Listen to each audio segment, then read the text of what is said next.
Right, morning all.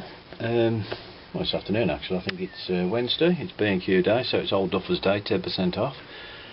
Just picked up a bit of MDF for the doors, and basically, like I've said all along, this can be a rebuild or build for anything really, whether it's a small motorhome, camper. This just happens to be a Land Rover as a filling gap for my tonka. If people know my channel, which they do, they know my tonka's the big American vehicle, which I'm looking forward to going out with shortly, but still a few issues, household and various other bits and pieces to carry on with. But anyway, that's neither here or there. So I thought I'd bring you along a little bit. I've done quite a little bit more. One thing I have found is that this insulation, this aluminium foiled insulation, does wonders for the battery. When you actually take the live lead off and catch the foil, it sparks like a good one. Disappointed in the switch control gear I've got. One of the actual voltage readout doesn't work, but it's Chinese and I've had it for a few weeks, well, a month or two, and so I'm stuck with it really. But I've got the switches working after a lot of earth problems and various other bits and pieces. I'll swing around to show you that.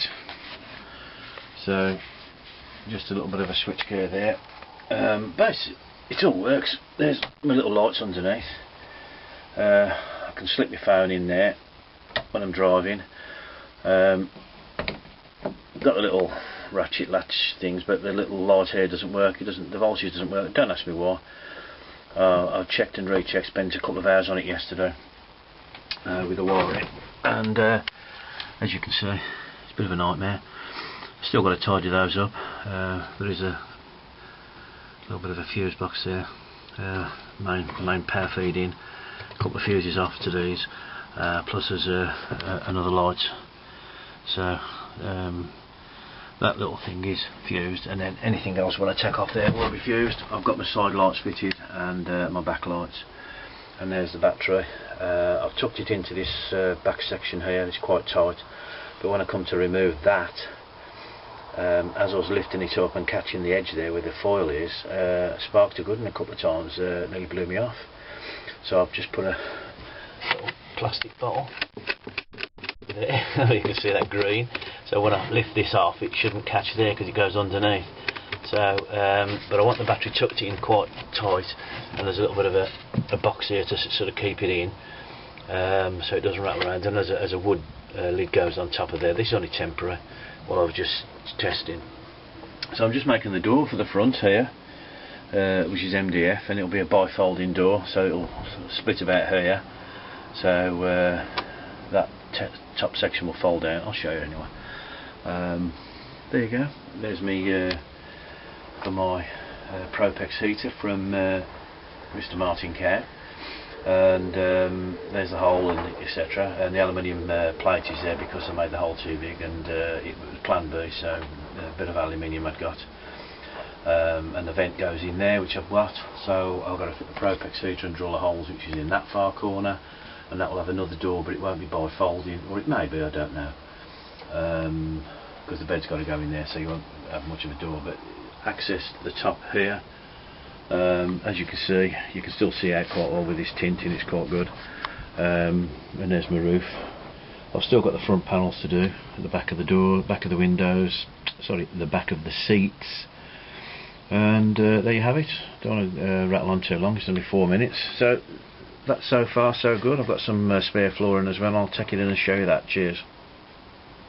That's one of the doors I've cut out. I've jigsawed them round, used my circular saw to cut out off a piece of 4x2, jigsawed them round, so now I'm just going to get the router and put an edge on them, because I don't like the flat edge.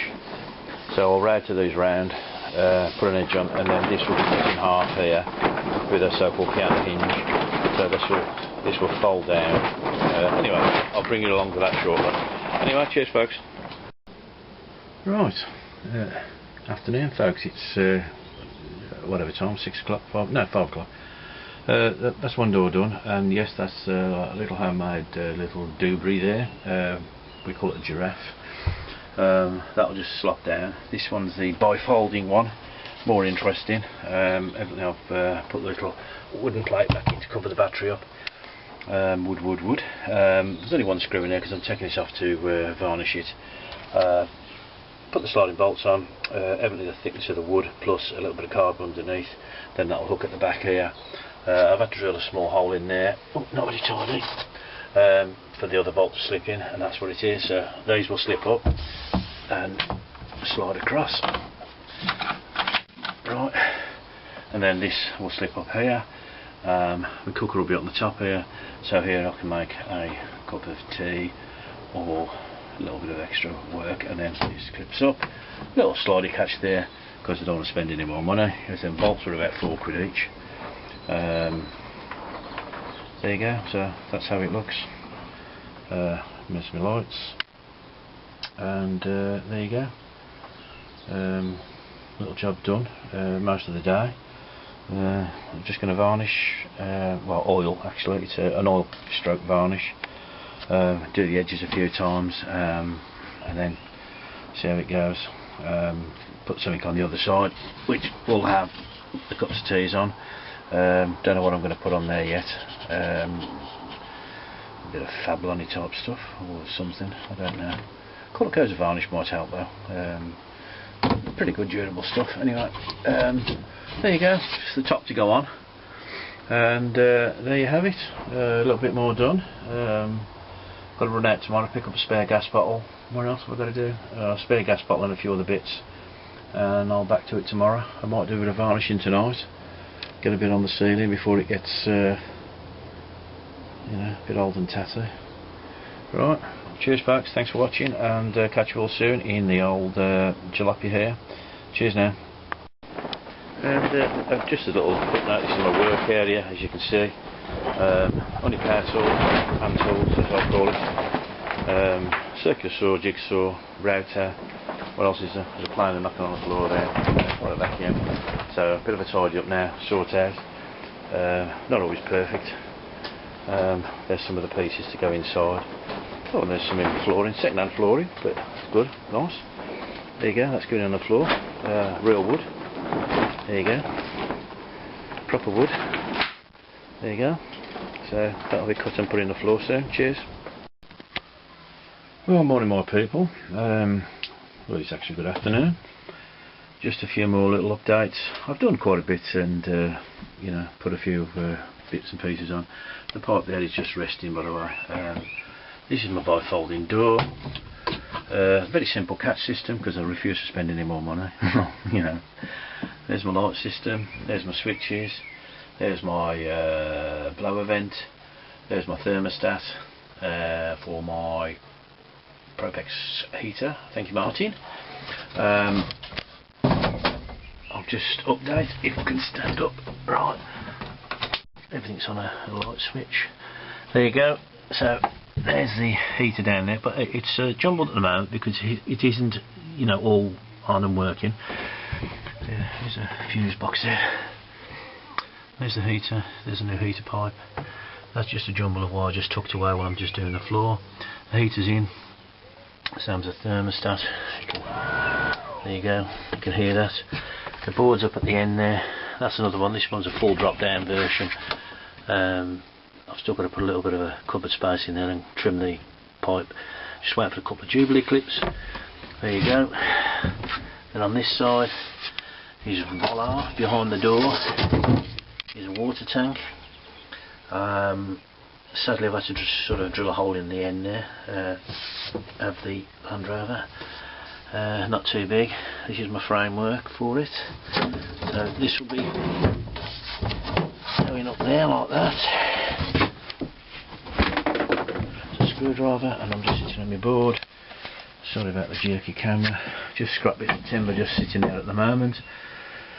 And then just a hole down here, which it's still, as you say, a lot of mess.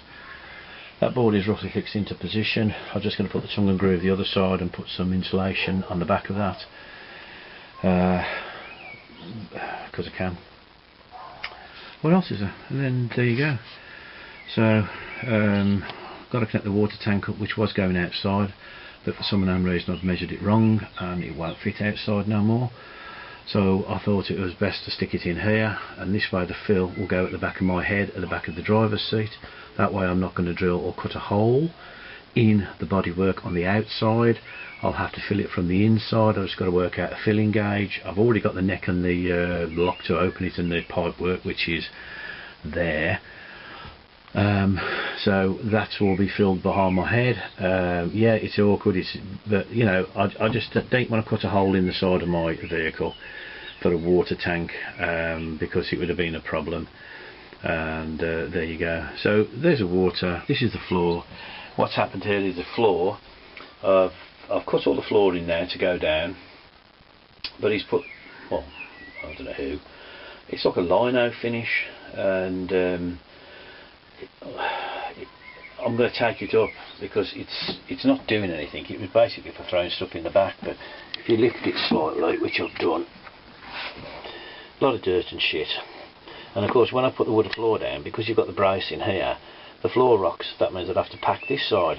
Well, that means I've got to pack it and more. So if I take that out and take these out, fill the holes with some tape, so you know, there's no water ingress coming in through. So I've put some of the old aluminium tape across the runs and take them off, which is another job, which is the job I didn't want to do, but it looks like I'll have to. It'll also, okay, not a lot, it'll drop the floor 1/4 of an inch, 3/8, which is fine. You can see my ceiling's done. There you go, and down the side, and I'll spin not too fast. I'm just doing the template for the back end here. This is only a rough template at the moment while I get it cut, grooved and sorted. Hopefully this will be disappeared, but this is just a template, as you can see. So I've got to do that. Of course, screwdriver. The other job I had to do, and there's my gas bottle in there. I've got a strap that goes around there. I've already done that. I've put a little eye in there. I've had to extend the rear door stay higher up so the floor will fit in. So there you go. So all in all, that's it. Cheers. That's the flooring. I've left a spacer gap down there for me to put the side panel in. It's not fixed down at all yet. I've still got to do, as you can see where the cracks are down there, still got to do these and push these together. And I've got some aluminium edging to go on the end here, as you can see. But that's the flooring. There you go. I actually fixed my little strap to my seat. So there we have it. Okay. There you go, folks. So cheers.